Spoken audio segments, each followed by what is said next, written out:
So today we're going to talk about one of the great players in Canadian lacrosse history, Jack Bionda.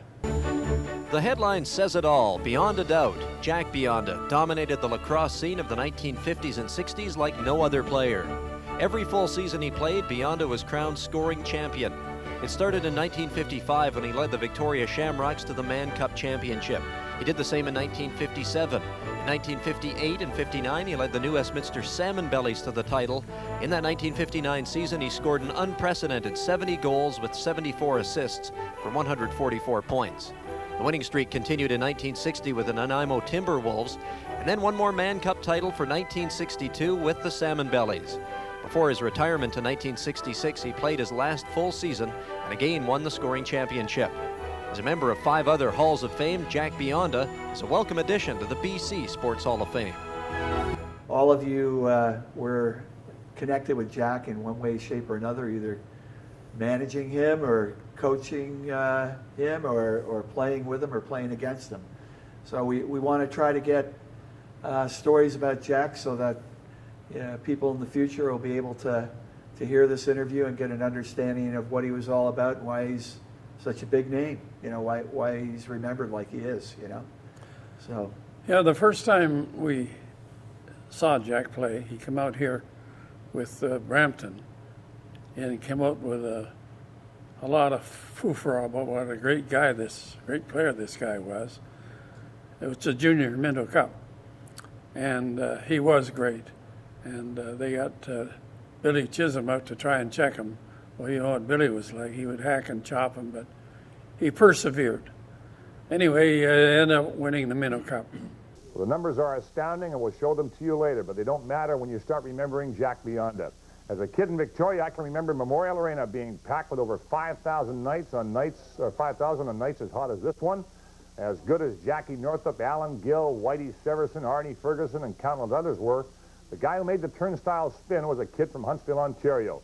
He made the Victoria Shamrocks a household word and a dynasty as long as he was there, and so too in Nanaimo, and then most significantly New Westminster.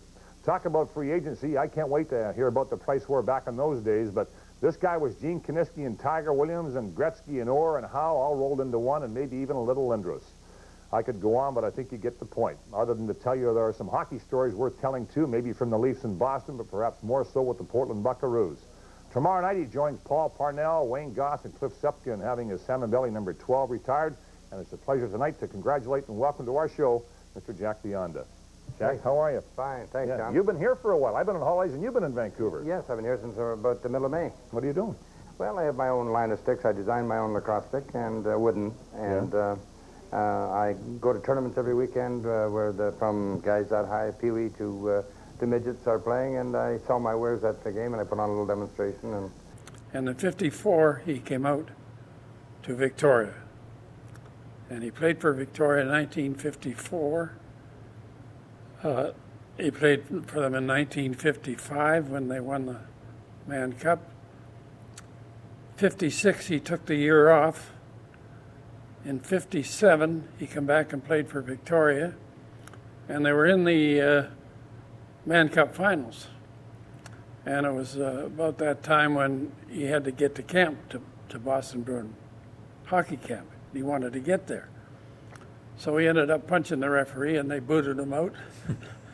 And he went back to Boston. Tell me about the moves from Victoria to Nanaimo and New Westminster. I mean, cities and teams and newspapers, and people were crushed when you would move on. And I don't know, I kidded in the beginning about it. Was it a price war? The guy started offering you a few bucks? Not exactly. I left Victoria. I was a little disenchanted with maybe the management a bit, and I was a free agent at the end of every year. That was the deal I signed under. And when I left, Westminster actually got a hold of me. I don't know how they got a hold of me, but they found out, I guess, I wasn't very happy, and asked me if I was considered, and so I gave them a price, and they phoned me back and said, you got it. So I said, okay, I'll be there when the hockey season's over. What was the biggest number you ever made in lacrosse? Around $5,000. Yeah, and I'm going to guess you made more in lacrosse some years, and maybe a lot of years, than you did hockey. Well, not exactly. I did it before I turned pro, yes. When I was in the Sioux, I only made about $3,800 playing for the Sioux Greyhounds. That was at Northern Ontario Senior League. And then after I turned pro, I made more than I did in lacrosse. But overall, mind you, we played 70 games too in hockey. Well, Yeah. we only played, I think we played 30 games in lacrosse. Yeah. And so the, you know, dollar game for game, dollar for dollar, I probably made more playing lacrosse. Over the winter, our general manager, Harry McKnight, and I used to talk all the time. And they said, I wonder if Bionda would be interested in coming to play for us. So we contacted him. And he said, yeah, he wouldn't mind coming for a price. And we said, what's your price? Well, he says, I'll tell you later. He was very, well, I was dodgy about that. He came back, $3,500. Well, where the hell are we going to get $3,500, you know? But we went out to see the guy at the plywood plant. We got $1,000 out of him. We fumbled around and thought, well, we can find the money. We're going to raise the price from 50 cents to $1. So we met his price. And out he came. And we met him at the airport. And we're driving in and he's saying, geez, these clouds are really beautiful here in BC, you know. Then I see him rubbing his knee and I said, have you got a problem? Well, yeah. He said, I didn't play the last 2 games in the hockey because I got a bum knee. But he said, don't worry about it. It'll be okay. So that was 1958. And we told him, we said, look, we brought you here to help our team, but we also brought you to bring the crowd in. Which, don't worry, he says, I'll do that. Well, we played Victoria, the first game when he left Victoria and played with us. And we beat them 17-3. And I don't know how many goals he got, but he got a ton of them anyway. He won the scoring championship that year. We won the Mann Cup. In 59, he came back again. Now he was $4,000. But we couldn't go back now. We were committed. And we had another great year. And because we won in the Mann Cup in 58 out here, we were supposed to go back east. But they weren't very well organized back there. And they said, well, they had to play the Mann Cup out here in 59, you know. Well, was that the year? Did you come out? I came out in 59 with Peterborough. Yeah, they come out in 59 with Peterborough, and I think we knocked them off 4 straight. Yeah, you did. Yeah. And so in 1960, now he was up to $5,000. And we had a sponsor, O'Keefe's, at the time, and we kept tapping them for a little bit more money all the time, you know. So anyway, I was working at the fire hall at the time, and he come and he talked to me. And he said, you know, Red, what the hell is his name? Red, somebody who was coaching Nanaimo. And he owns a hotel in Nanaimo. And he said that if I go play there, he'll give me 10% of the hotel. I said, well, Jesus, there's about 17 hotels in Nanaimo, and they're all going broke. But I said, be my guest. No, he said, I've thought about it, Jack. I'm going to stay with you guys. And he walked out the door. And I said at the time, that's the last time we'll see him. The last guy to talk to him. Sure enough, for $25, he went to Nanaimo and played there in 1960. Wow. And then in 61, was that the year of the Portland? No, it was later than that. Oh. Anyway, he never played the 1 year there, and he came back, and we were playing Vancouver in the finals. And Is that 62? that was 62, and we were about 10 games we had to play. And he came and he said, I wouldn't mind playing with you guys, you know. Well, we'd send him to Nanaimo for $25, so we got him back for $25, you know. And I said, well, Jack, the big money's gone. You know, we haven't counted on you playing for us, so we don't have any big money. We'll give you $1,000. Oh, he said, that's fine. You know, he's kind of easy to get along with. So he came and he played the last 10 games with us. And we went to the 7th game in Vancouver.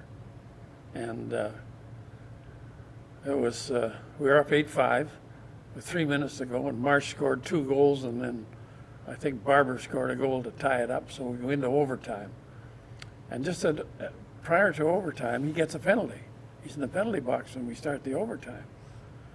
And at that time, I think it was by goals if you got the first goal in overtime. It wasn't 10 minutes. But anyway,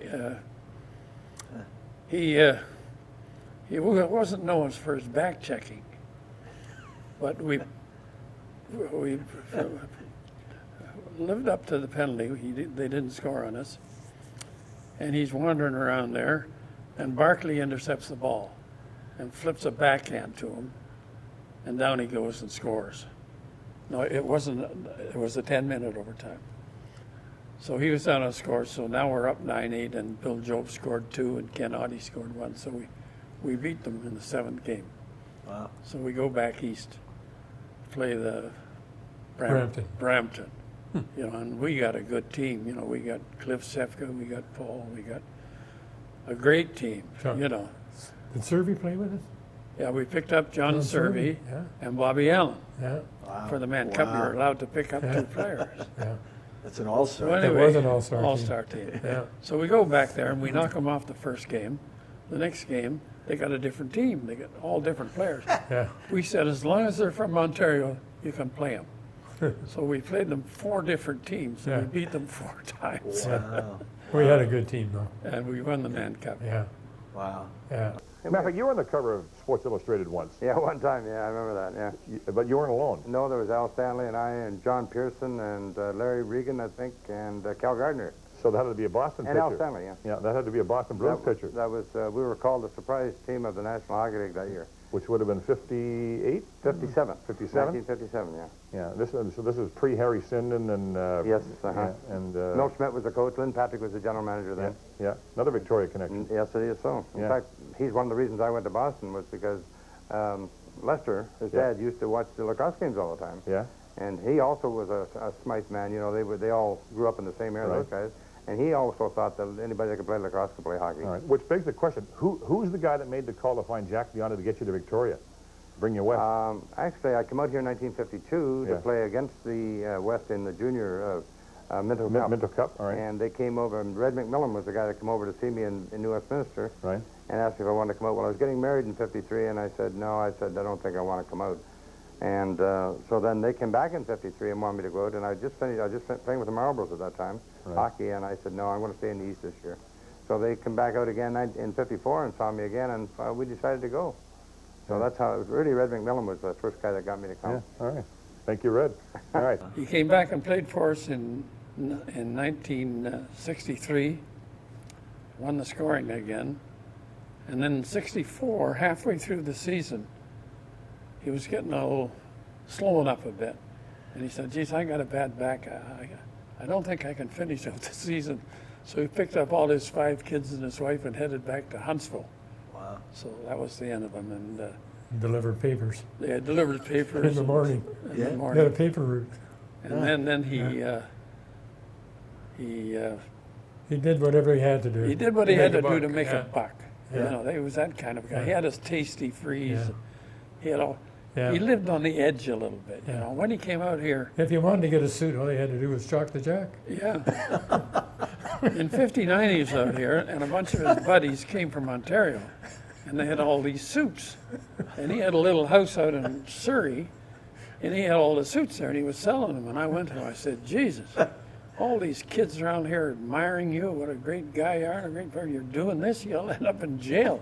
Get rid of that. You know? So he listened to me a little Yeah. bit. So anyway, You were good advice to him. oh yeah, Yeah. but he was a great guy. He was a super guy. We were in a playoff against Victoria once, and we had a pretty strong team, but Victoria kept winning their games, and it was the 7th game, you know, and it must have been the 6th game, and I said to him, Jack, you got to start back checking.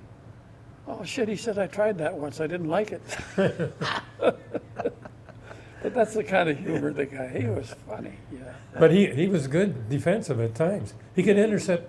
He knew when the guy was going to pass the ball, and he'd intercept the pass all the time. Many passes Yeah. he intercepted Then, from the yeah, goalies. he was unreal. Yeah.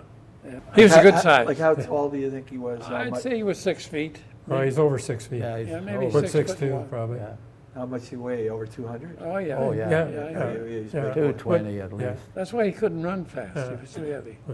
But you didn't have to run fast in those days. so. Because there's no clock. Yeah. Yeah. Yeah.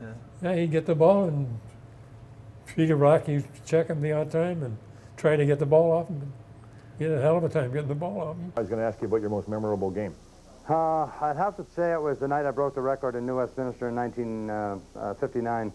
We were playing Vancouver, and Vancouver were mad at me because I didn't play the night before, or Tuesday night in Vancouver, because I got hit the previous Saturday in Nanaimo, and my eye was closed. But they said that was no excuse. I still should have played and tried to break the record in Vancouver. Yeah. Then, so they went after me, and they put 2 guys on me most of the night, and at halftime, I didn't have a point. And that's when there were 4 15-minute periods. And Right. so then they even made me a honorary Indian chief. The North Shore Indians did that night, and I had to do a little dance with the Indians. And Doug McCrory, I'll never forget Doug McCrory. He said to God me, bless him. Oh, yes, yeah. he come up and he said, I know you. He said, you're pressing a little bit. He said, I know they're checking the heck out of you, but he said, if you can, he said, when I get the ball, he said, you follow me down as close as you can without your man being able to check me, along with my man. So I followed Doug down the floor, and it was just a temptation thing. So he drew my man away from me for about a half a second, and McCrory just threw the ball over to me, just like shoveled it to me, really, rather than throw it. And then I scored the only point I got all night. And Bobby Marsh happened to be checking me that night, and he said, you son of a gun, only he doesn't use those words. And he said, I only leave you for half a second. And he said, I was supposed to make sure that you didn't get a point. That was probably my most memorable. Was he good at assisting and playmaking? Oh, Yes. yeah. Oh, he, yeah. he was as well as shooting. Oh, yeah. Yeah.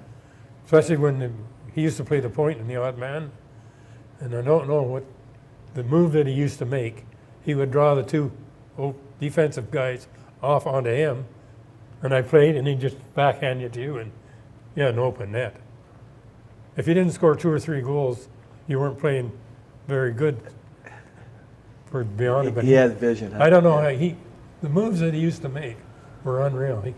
He'd go in, if guys never went to him, if one guy went to him, he'd go around him and score.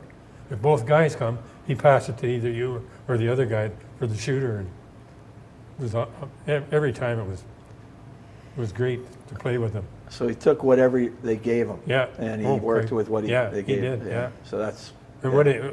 when nobody went to him, he'd go in and score. Paul, did you play with him? I played with him Did you play against him as well, or just? when we played in Portland. What year was that, roughly? Oh, I forget. 68. 68? Oh, he was still playing in Yeah. 1968. Okay. Yeah. Did you play against him in 59? No, he never played in 59. He sure did. He played for us. I know, but he didn't play in the playoffs, in the Mann Cup. He didn't? No.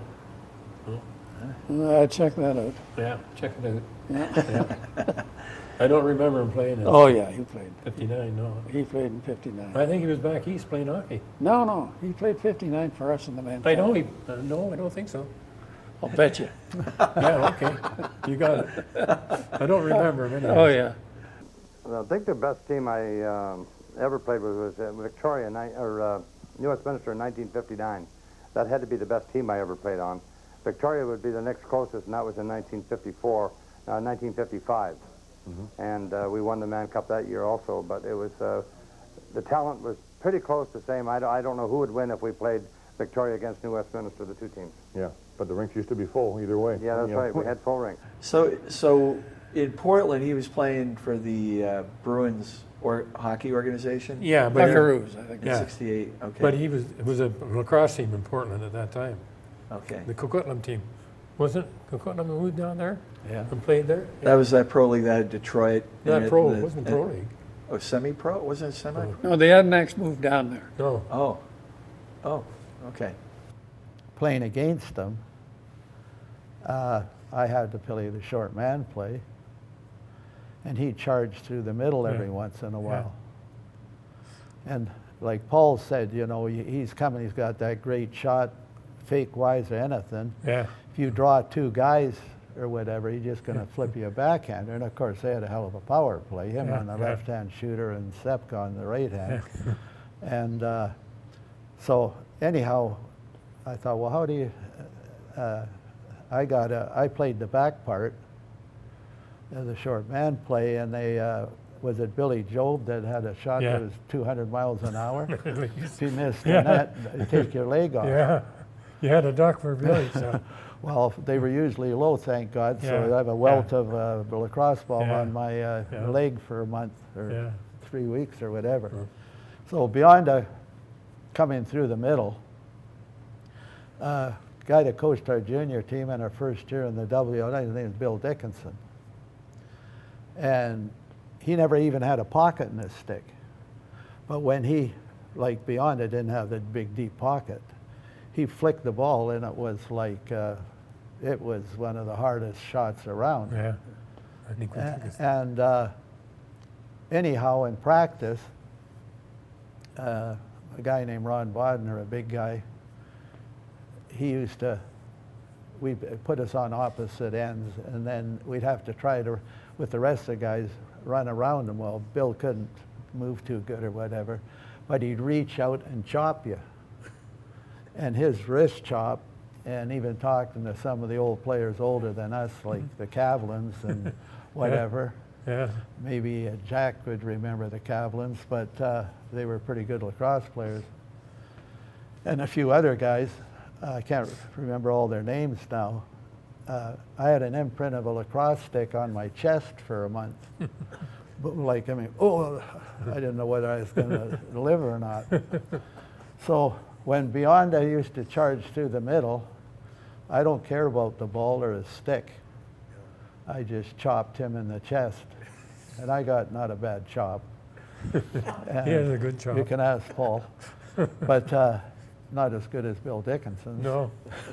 But anyhow, I would just chop him in the chest. And he never tried to go through the, he warned me a couple of times, you know, he'd shoot through me. Yeah.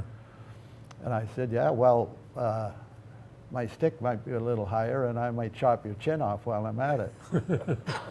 So anyhow, he never tried to go through the middle too often. But that was one big aspect of his game, you know, but I mean the backhand and the, I remember watching him, if we didn't have a practice on a Thursday night, I'd go to Queen's Park. Yeah. I think it was there I seen it. He let a shot go one time, got the ball off the goalie, and it didn't dip that much. And I don't know, it was Norman who was in net, had to make the save. And it was right on the net. Yeah. And that's the length of the arena.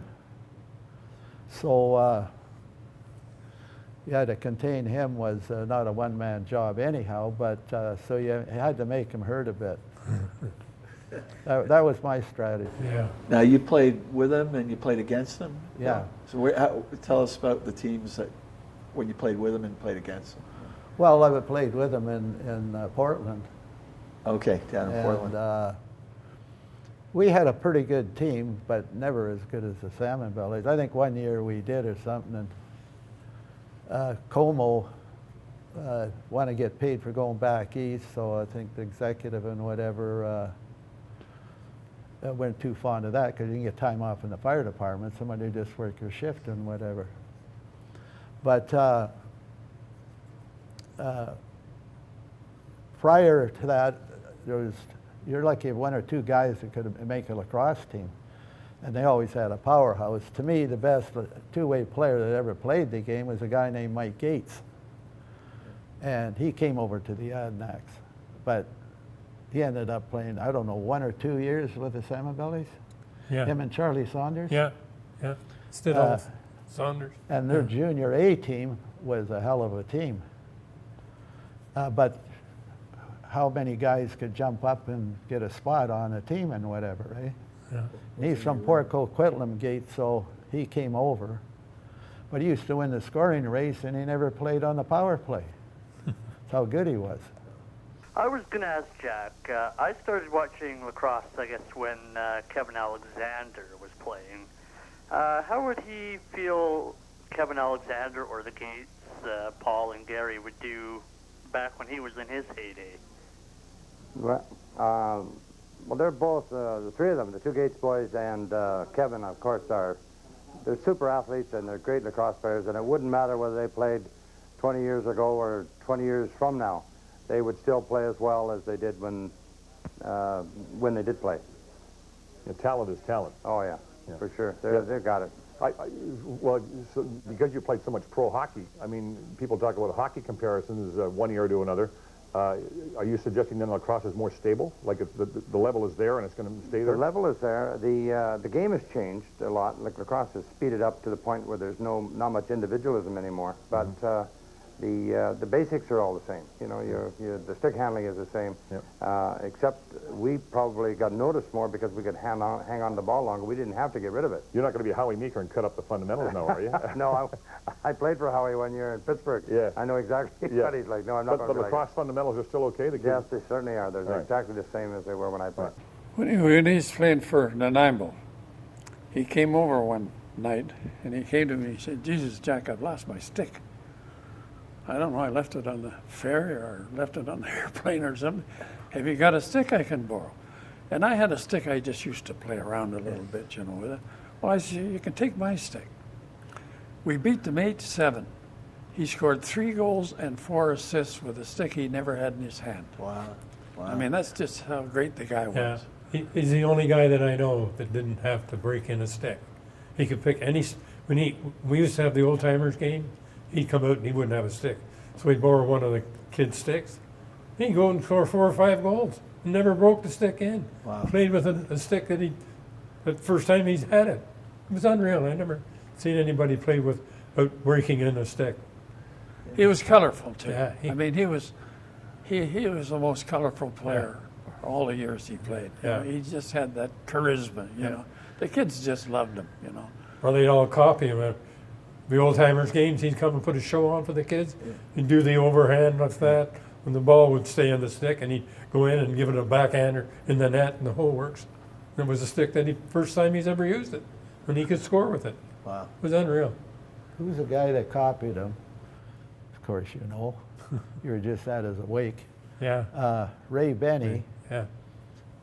I think that's where he got all his fancy Yeah. stuff from. That's right. Yeah, from watching Bionda. Yeah. Yeah. He'd be going, even with our old timers lacrosse team, this Ray Benny, he'd be doing all this stuff beyond it. Well, he's not as good as Beyond, of course. No, but he was. But anyhow. He was good at it. Yeah. Of guys you played against, who did you most admire? Well, I like Bobby Allan. I could never do what Bobby did. Bobby was a smooth, like I was a big, cumbersome player, and I was stronger than Bobby, but ability-wise, I think he had more ability than I had. You know, he could run like a deer, he could shoot harder than I could, he could, and he was really good around the net. He's from Peterborough, right? And he's a Peterborough boy, but he was one of my, the guy I think I liked the most as a lacrosse player. Was he, did he show up to all the practices and things, or did he just kind of come and go when he Who, wanted? Jack? Yeah. Oh, he came to practices. He did, okay, so he was diligent that Oh, way. yeah. Yeah. Yeah, okay. Oh, he liked The odd time he would take that time off, but not very often. He'd be there. Well, he Okay. didn't in Portland because he was Yeah. in Portland. Yeah. But I guess he didn't have to be because he wasn't a fast runner. He could waddle on the floor, Yeah. and he's so good with his stick Yeah. and whatever. So, you Yeah, know. in those days, you didn't have to shoot it after 30 seconds. You could hang on to the ball Yeah. for 4 or 5 minutes. Yes. And he used to do that. It's just a natural move. It's nothing I developed or anything like that. It was just there, and that's how I managed to do what I do, I guess. I've been hammering it up for, like 40 years. I don't think he could play with these Tupperware sticks. No. They got the deep pockets, Yes. Yeah, and yeah. like his puck was like the ball Yeah. was out of there, and Yeah. like he must have had Yeah. good coordination with. Well, how about I don't know if you watch hockey. Now they pick up the thing with the hockey stick. Yeah, and they do the same. throw it in. Yeah. Call it throw it in Cross the net. moves, They yeah. call it the Michigan. Yeah. So, Yeah. Yeah. That's where Yeah. it started. Yeah, Yeah.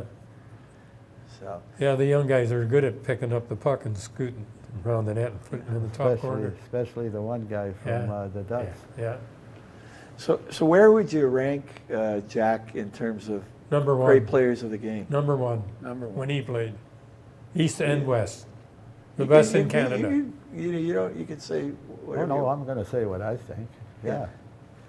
He was a good goal scorer, but I don't think he was a better goal scorer than Kevin Alexander.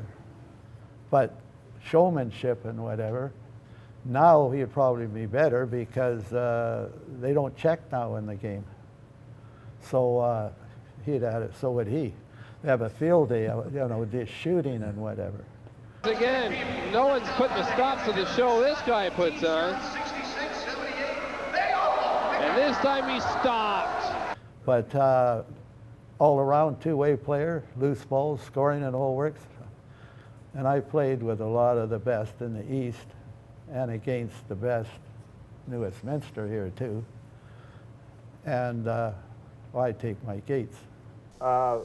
Some of these things, did you just, I mean, some of these moves, I mean, some are fundamental, but some you just, is this a product of your banging the ball against the wall as a kid? Exactly. I mean, I learned how to handle the ball by, consistently handling it. Yeah. And there's no big secret to it. It's, I talked to Gretzky one time, and I asked him how come he could put the puck wherever he wanted to. And he said just from banging against the wall in his basement, in the off season. Yeah.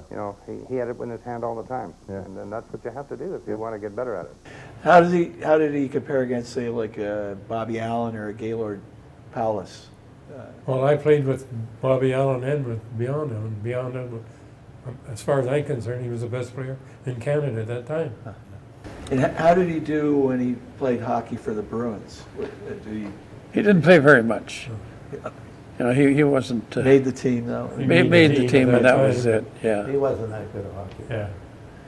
So was he just a great all-round athlete? Could he have played a lot of different sports, you think, or was it? Well, they always said he could have been a really good receiver if he'd have played football. Right. But he never did play any other sport, I He don't just played think. lacrosse and hockey. Yeah. Yeah. How long have you played? Well, I started in 1944, and I played up till about 1968. But I still fool around with my stick every day, and this year will be my 50th year. Huh. He didn't have to be in If those you're days, going to though. be a receiver, you better be able to run He could a catch the little ball, so. bit. Well, Leap yeah. up and catch the ball. Well, now, I don't know who said that. Probably he some- must have been, his rhythm with a pocket like that, you got to be pretty good to, or your coordination and whatever has to be something else. Yeah. But So when all this was going on, what were the crowds like at the places that you played? Queen's Park, you couldn't get a seat in Really? Queen's Park in the 60s. Yeah. well, the same as Memorial Arena, same Yeah. as in Coquitlam, they used Yeah. to hold the game Yeah. up Yeah. 15 minutes. But I mean, New Westminster, what do you see, 4,000 fans? Yeah. Coquitlam maybe 2 or 3. Right. Memorial Arena 5. You just packed it. Yeah. Yeah. That's when lacrosse was good, though. Real golden age Yeah. at that time. Yeah. Yeah. Good spectator sport. And just on the equipment you used back then, did you have any stick makers out here? Yeah, Pat Brown, He was a stick maker? he used to fix your sticks. He was a Oh, fix your repairer. stick. He used to fix them. Stick doctor. Yeah. Yeah. So was Gary McKenzie in Coquitlam. Yeah. The Did they wooden all come sticks from came. Cornwall or No, or from Six Six Nations? Nation. Yeah. Logans? Yeah. And Yeah, Martins. Logan's, And the yeah. Martins. And Martins were the top Martin stick. were the top and Logan was the second. Oh, is that right? That's Yeah. how you read it. Logan's come after Martin. What did Bionda use? Whatever he could get his hand, but he probably a Martin Probably a Martin. when he started. Yeah. Huh. Because they weren't too far from where they were made.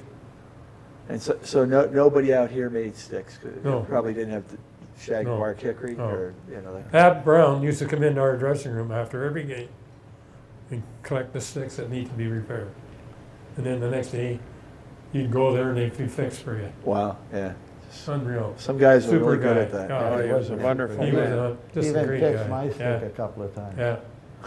In those days, Because you had a fiberglass sometimes with the Yes. broken wood, eh? Try to get through the season Yeah. with it. Yeah.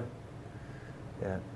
Now, I remember playing with wood myself, Yeah. and you'd get your brand new wood stick and you'd put it between two chairs with linseed oil on the pocket and put like Yeah. a shot put Yeah. in it and leave it there for like a month. Really? Just to get, this To is get- on Long For Island. the leather. Yeah. or should have just got a hold of Bill Dickens to pass you the ball a couple of times. Yeah. And the You pocket have was. to bring your stick back like this, otherwise you stretch the leather. Do you have a memorable play with Bionda? We'll start with you, Bill. Like that you remember more than any other about something he did that was, you even had to say that was pretty. Well, Yeah. let's face it, the guy is, he's magic. And he was getting checked like not now. You know, he wouldn't take the beating that, he would take now they don't take any beating, they don't check. Field lacrosse, they stick check. Yeah. Right. Before we ever signed Bionda, we went to our players and we said, look, there's a chance we can get him. We're going to have to pay him. But it's not going to come out of your split, like they got a split every game. Oh, okay. We'll raise the money. They said, shit, by all means, if you can get him, bring him here. He had the meeting out of his hand 10 minutes after he was in the dressing room. Yeah, Really, just that kind of a guy, Yeah. you know. He's a super guy. Huh. I remember my playing with Bionda, playing the odd man. I used to play the outside shooter, and he always had played the point. The moves he used to make going through the middle, if you take two guys on him, then he'd flip the ball over to you, and you have a clear shot on. So if you didn't get 2 or 3 goals a game on the odd man, you weren't doing your job. But he made it so that you were good. Made everybody else Yeah. look good. Yeah. But another thing, he never fought. You know, he fought a couple of times because he was goaded into it. Yeah. But he didn't go looking for trouble, you know. He just wanted to play the game. He was smart. He was smart, yeah. Oh, there were so many great plays that he made. He just amazed everybody with his, you know, he'd score 5 and 6 goals. Sometimes Paul would get 5, and Cliffy Sefka. Yeah. I was looking at his stats. He scored a hell of a lot of goals. He had about over 600 in his career. There was another great little player. Let's have last thoughts or words on. As far as I'm concerned, at that time he was the best player in Canada, And East and West. And what would those years include that he was the best? Well, 19. up till 66, I guess. 62. I played in 58. No, he didn't play in 65. No, I know, but I'm saying during that time he's So Yeah. 58 to 65. In the He 60s. came up in 54 here. Okay. He played from 54 to 64 Okay. between Nanaimo and Victoria and ourselves. And that was his decade. Huh? Yeah, Yeah. yeah. That was his. And he decade. was, my opinion, he was the best player in Canada at that time. Yeah. Yeah. Jack, how about you? All Well, the people you've seen. He was a joy to be around, you know. Even after he retired, you know, he was out peddling sticks and balls and all kinds of stuff. You know, if there was a Minnow or Mann Cup, he'd have a place there where you could go and buy stuff and talk to him. You know, he never left the game completely. He always came out when we played the old timers game. He made sure he come out to play in the old timers game. You know, one time the Salmon Buddies were not doing all that well, and he phoned me and he said, "What do you think's the matter?" And I said, their odd man play is terrible. I said, you should come out here and show him about the Mann Cup. We just talked about it. About a week later, he shows up, comes to our practice. This is when he was about 1967 or 68 or maybe even later than that. And Casey Cook was our general manager, and he wouldn't sign him because if he signed him, he had to cut one of the other players. So we went over to Victoria, and they signed him, and they cut a kid, one of their regular players. He played one game and disappeared again. And that kid never played again. Oh, boy. Oh, yeah, you should write a book about him. Yeah. If you're going to describe Bionda in 2 or 3 words, we'll go to each one of you. What would be the 2 or 3 words you'd use for Bionda, Bill? Well, he's a great player, no doubt. No doubt about that. And a great showman. Showman, You know, great with player. his stick handling ability and whatever. I just got through telling you he's the best player at that time Best in Canada. player. Best Yeah. player. Yeah. Okay. Yeah. And he's a good teammate. Yeah. What would you use for some adjectives on him, Jack? I would just use one word, fabulous. Fabulous. Huh? Yeah. Okay. Yeah. All right. He's a great guy. It was my life. Like, I played hockey too professionally, but hockey was just a job, and lacrosse was my love. You know, there's quite a difference.